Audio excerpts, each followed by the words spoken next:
Naamoy ako ng mabango na luto ah. Ano yan? Ano luto mo? Tingin. Anong luto to?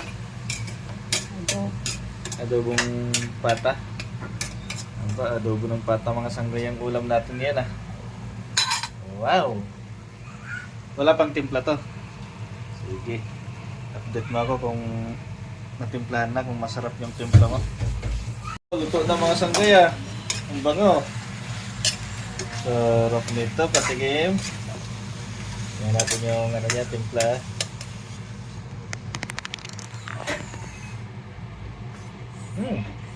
Ang sarap. Very good, very good, very good. Mas masarap to kung titimplahan mo ako ng kape. Hindi. Iyo, no?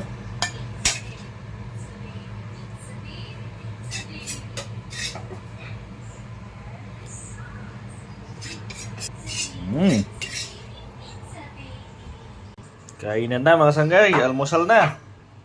Maligo ka na. Kain tayo mga sanggay. Wow. Ayun no. With matching kape pa. Sarap ng almusal natin mga sanggay with matching kape. Let's go. Higop na tayo ng kape mga sanggay.